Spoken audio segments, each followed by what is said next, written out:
سرگزشت ایک کمسن سپاہی سالار کی، جو ایک مظلوم بہن کی پکار پر ہندو راجاؤں پر چڑھ دوڑا۔ تاریخ اسلام کے اس جرنیل نے بہادری، شجاعت اور قوت ایمانی سے نہ صرف سندھ کو فتح کیا بلکہ اپنے حسن سلوک سے وادی سندھ کو اسلام کے نور سے منور کر دیا۔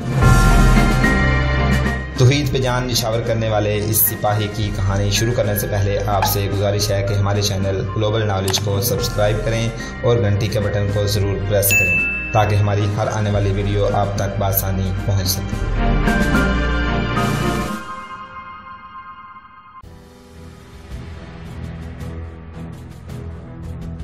سکہ کو چونکہ زمین کے ساتھ ملا دیا گیا تھا، اس لیے وہاں ایسی ضرورت نہیں تھی کہ شہری انتظامیہ کے لیے حاکم اور عمال مقرر کیے جاتے۔ محمد بن قاسم نے رات کے وقت دریا پر کشتیوں کا پل بنوایا۔ جب یہ پل بنوایا جا رہا تھا اس وقت مجاہدین کا ایک دستہ کشتیوں کے ذریعے دریا کے پار چلا گیا تھا۔ یہ ایک حفاظتی انتظام تھا۔ خطرہ تھا کہ کشتیوں کا پل بنانے کے دوران دشمن حملہ کر دے گا۔ صبح طلوع ہوئی تو مجاہدین کا آدھے سے زیادہ لشکر دریا پار کر چکا تھا۔ منجنیقیں بڑی کشتیوں پر پار لے جائی جا رہی تھیں۔ محمد بن قاسم نے حکم دیا کہ ملتان سے تھوڑی دور خیمہ گاہ بنا لی جائے۔ محمد بن قاسم خود دریا کے کنارے کھڑا اپنے لشکر کو کشتیوں کے پل سے گزرتے دیکھ رہا تھا اور اس کا جو لشکر پار چلا گیا تھا اس نے ایک طرف خیمے گاڑنے شروع کر دیے۔ ملتان شہر میں اس خبر نے ہڑبونک بپا کر دی تھی کہ مسلمانوں کی فوج آ گئی ہے۔ بجرا اور کورسیا دوڑتے نکلے اور شہر کی دیوار پر چڑھ گئے۔ انہوں نے دیکھا کہ مسلمان خیمے گاڑ رہے تھے۔ میں حکم دیتا ہوں کہ قلعے کے دروازے مضبوطی سے بند کر دیے جائیں، کورسیا نے کہا، اور ہر دروازے کی حفاظت پر جو سپاہی ہوں ان کی تعداد 2 گنی کر دی جائے۔ نہیں کورسیا، بجرا نے کہا، ہم مسلمانوں کو اتنی مہلت نہیں دیں گے کہ وہ قلعے کا محاصرہ کر سکیں۔ ہم انہیں قلعے سے دور ختم کر دیں گے۔ ہم ان پر باہر نکل کر حملہ کریں گے۔ فوج کو تیاری کا حکم دے دو اور سارے شہر میں اعلان کرا دو کہ مسلمانوں کا لشکر آ گیا ہے، اور تمام وہ آدمی جو تیر اندازی اور برچھیاں نشانے پر پھینکنے کا تجربہ رکھتے ہیں وہ شہر کی دیوار پر پہنچ جائیں، اور وہ تمام لوگ جو گھڑ سواری اور تیز زنی کا تجربہ رکھتے ہیں وہ قلعے کے صدر دروازے کے قریب اکٹھے ہو جائیں۔ شہر میں نعرے بجنے لگے اور مسلمانوں کی آمد کی اطلاع اور کورسیا کے احکام بڑی بلند آواز سے سنائی دینے لگے۔ جن لوگوں کے پاس زیورات اور زیادہ رقمیں تھیں انہوں نے یہ مال و دولت اپنے مکانوں کی دیواروں میں اور فرشوں کے نیچے چھپانا شروع کر دیا۔ شہر کے لوگ ادھر ادھر بھاگ دوڑ رہے تھے اور فوج بڑی تیزی سے تیار ہو رہی تھی۔ ادھر مجاہدین کے لشکر نے دریا پار کر لیا تھا اور خیمے گاڑے جا رہے تھے۔ ملتان کے قلعے کا ایک دروازہ کھلا اور فوج کے سوار دستے باہر نکلنے لگے۔ ان کے باہر نکلنے کی رفتار خاصی تیز تھی۔ باہر نکل کر یہ سوار دستے لڑائی کی ترتیب میں ہو رہے تھے۔ مسلمان ابھی خیمہ گاہ کی تنصیب میں مصروف تھے۔ ملتان کی جو فوج باہر آئی تھی اس کی کمان بجرا کے ہاتھ میں تھی۔ وہ للکار کر قلعے سے باہر آیا تھا کہ مسلمانوں کو ایک ہی حلے میں ختم کر دے گا۔ کورسیا نے بھی یہی بہتر سمجھا کہ بجرا ہی حملے کی قیادت کرے، کیونکہ اسے مسلمانوں کے خلاف لڑنے کا تجربہ ہو چکا تھا۔ وہ جانتا تھا کہ میدان جنگ میں مسلمانوں کے انداز اور طور طریقے کیا ہیں۔ کورسیا اور بجرا نے مسلمانوں پر حملہ کرنے کا موقع نہایت اچھا دیکھا تھا۔ مسلمان ابھی خیمے گاڑ رہے تھے۔ رات کو وہ دریا عبور کرتے رہے تھے، اس لیے ایک پل بھی نہیں سو سکے تھے۔ محمد بن قاسم نے یہ اہتمام کر رکھا تھا کہ زیادہ نفری والے ایک دستے کو خیمہ گاہ کی حفاظت کے لیے مقرر کر دیا گیا۔ یہ دستہ تیاری کی حالت میں قلعے اور خیمہ گاہ کے درمیان موجود تھا۔ بجرا نے اپنے سواروں کو حملے کے لیے ایڑ لگانے کا حکم دے دیا۔ ان سواروں کی تعداد مسلمانوں کے اس دستے سے 100 گنا تھی جو خیمہ گاہ کی حفاظت کے لیے موجود تھا۔ محمد بن قاسم نے دشمن کے گھوڑوں کو طوفان کی طرح آتے دیکھا تو اس نے محسوس کر لیا کہ اس کا حفاظتی دستہ جس میں سوار بھی تھے پیادے بھی اس حملے کو نہیں روک سکے گا۔ اس نے حکم دیا کہ جو کوئی جس حالت میں ہے ہتھیار لے کر لڑائی کی ترتیب میں آ جائے۔ حملہ آور زیادہ تیز تھے۔ مجاہدین ابھی گھوڑوں پر زینے کس رہے تھے کہ ملتان کے دستے خیمہ گاہ کے حفاظتی دستے تک آن پہنچے اور سندھ کی جنگ کا ایک اور خون ریز معرکہ شروع ہو گیا۔ بجرا کے دستوں کا یہ حملہ بظاہر بے ترتیب ہلے جیسا تھا، لیکن وہ چکنا تھا۔ اسے احساس تھا کہ جو مسلمان خیمہ گاہ میں مصروف ہیں وہ فوراً تیار ہو کر اس پر جوابی حملہ کریں گے۔ اس نے اپنے کمانڈروں کو پہلے ہی کہہ دیا تھا کہ مسلمان پیچھے ہٹنے لگیں تو اپنے دستوں کو ان کے تعاقب میں نہ جانے دیں ورنہ مسلمانوں کے گھیرے میں آ جائیں گے۔ محمد بن قاسم کے ایک بار تو ہوش اڑ گئے۔ اسے معلوم تھا کہ قلعے میں خاصی زیادہ فوج ہے۔ اگر حملہ آور اس کے مجاہدین پر غالب آ گئے تو قلعے سے دشمن کے مزید دستے باہر آ جائیں گے और लड़ाई में शामिल होकर जंग का पांसा अपने हक में पलट देंगे। एक मसला ये भी था कि अरब से अभी कुमक नहीं पहुंची थी। हैमागाह वाली फौज तैयार हो गई। हमला आवर हैमागाह के हिफाजती दस्ते पर गालिब आ रहे थे। मोहम्मद बिन कासिम ने अपने आप को संभाल लिया और सालारों से कहा कि वो हमला आवरों के अकब में जाने की कोशिश करें और दोनों पहलुओं से भी दुश्मन पर हमला करें। सालारों ने बड़ी उजलत में अपने दस्तों को घेरा डालने की तरतीब में किया और हमले के लिए आगे बढ़े। बजरा ने देखा तो उसने चिल्ला चिल्लाकर अपने दस्तों को पीछे हटाना शुरू कर दिया। इनके पीछे जाओ, मोहम्मद बिन कासिम ने हुक्म दिया। इन्हें पीछे हटने की मोहलत न दो।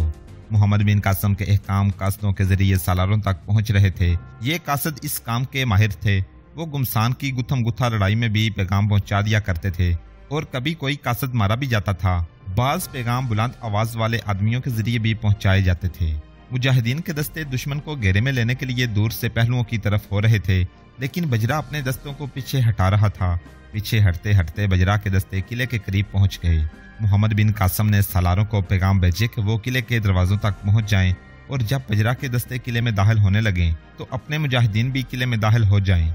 लेकिन कोर्सिया ने यह हथरा बांप लिया था। उसने अपना एक दस्ता किले के बाहर भेज दिया।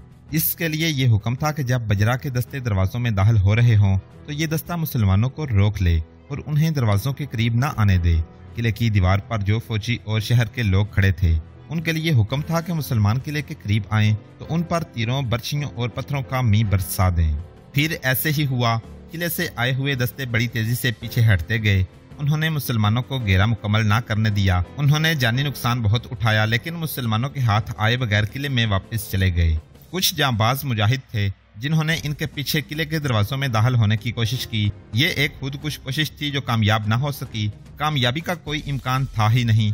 दुश्मन के घोड़सवार एक ही बार कई कई दरवाजे में से अंदर को जाते थे तो दरवाजे में से ही फंसे रहते और बड़ी मुश्किल से आगे निकलते थे।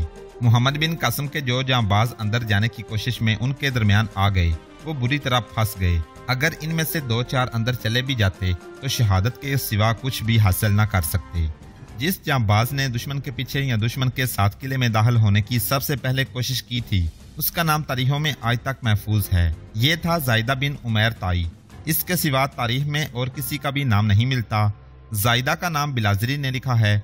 इस खुदकुश इकदाम की तरह जायदा ने डाली। ये एक गैर मामूली और बेमिसाल शुजात थी। जायदा को देखकर कई जांबाज उसके पीछे चले गए, लेकिन इनमें से 2-3 ही जिंदा रह सके थे। जायदा बिन उमैर की लाश नहीं मिल सकी थी, जिससे ये जाहिर होता है कि जायदा किले के अंदर जाकर शहीद हो गया था। इधर बजरा अपने दस्तों के साथ किले में दाखिल हुआ। किले का दरवाजा बंद हुआ और उधर सूरज गरूब हो गया। मुजाहिदीन बाहर रह गए। दीवार के ऊपर से उन पर तीरों और छोटी बर्छियों की बुछाड़ें आने लगीं, जिनसे चंद एक मुजाहिदीन और चंद एक घोड़े जख्मी हो गए। सालारों ने अपने दस्तों को फौरन पीछे हटा लिया। दस्तूर और मामूल के मुताबिक मुजाहिदीन की मस्तूरात पानी के मशकीज़े और प्याले उठाए दौड़ी आईं और जख्मियों को पानी पिलाने, उठाने और पीछे लाने में मसरूफ हो गईं। इनकी मदद के लिए कुछ आदमी पीछे रह गए और बाकी हैमागाह में वापस चले गए। मुजाहिदीन का ये लश्कर हैमागाह को दुरुस्त करने में लग गया। मोहम्मद बिन कासिम ने अपने सालारों और उनके मातहत छोटे से छोटे अहदों के अहदेदारों को बुलाया। आज की लड़ाई से हमें पता चल गया है कि दुश्मन के लड़ने का अंदाज क्या है। मोहम्मद बिन कासिम ने कहा, पिछले 3-4 किलो की फौज भी इसी अंदाज से लड़ी थी। यहाँ भी दुश्मन ने वही तरीका इख्तियार किया है। इस किले के हाकम कोर्सिया को सिक्का के हाकम बजरा ने ये तरीका बताया होगा। अपने मुजाहिदीन को बता दो कि यहाँ भी हमें हर रोज लड़ाई लड़नी पड़ेगी और दुश्मन हमें मुहासरा नहीं करने देगा। मुजाहिदीन ने उन्हें कुछ जरूरी हिदायत दी कि एक सवार दस्ता किले के इर्द गिर्द तैयारी की हालत में गश्त पर रहे, ताकि किले की फौज को कहीं से भी कुमक और रसद न मिल सके और किले में से कोई निकल कर कहीं न जा सके। इस दस्ते को ये हुक्म भी दिया गया कि लड़ाई में मदद की जरूरत है तो वो खुद फैसला करे और मोहम्मद बिन कासिम के हुक्म का इंतजार किए बगैर अपनी आधी नफरी मदद के तौर पर भेज दे। मेरे अजीज रफीको, मोहम्मद बिन कासिम ने जंगी नौयत की हिदायत और अहकाम देकर कहा, अपने दस्तों से कहना कि यह है वो मंजिल जिस तक हम बहेरो हूबी पहुंच गए तो हमारे लिए हिंदुस्तान का दरवाजा खुल जाएगा। मीरे मासूम लिखता है कि मोहम्मद बिन कासिम बोलते बोलते जज्बाती सा हो गया और उसके चेहरे पर हल्की सी सुर्खी आ गई।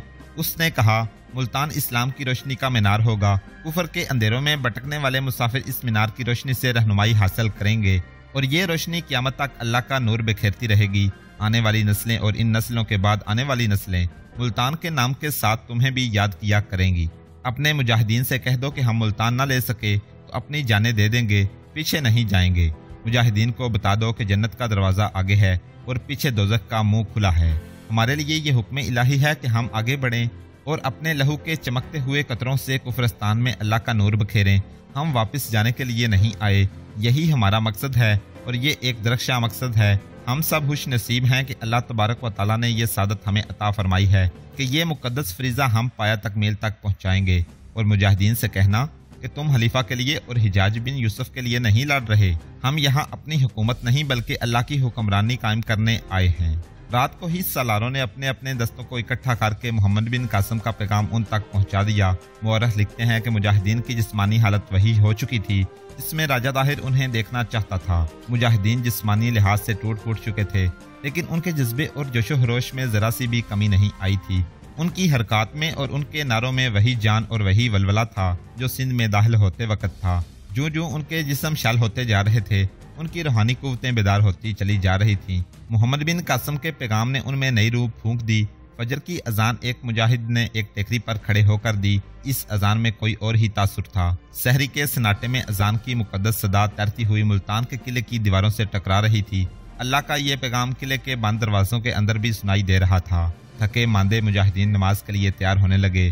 कुछ देर बाद तमाम लश्कर बाजमात खड़ा हो गया और मोहम्मद बिन कासिम की इमामत में नमाज पढ़ी।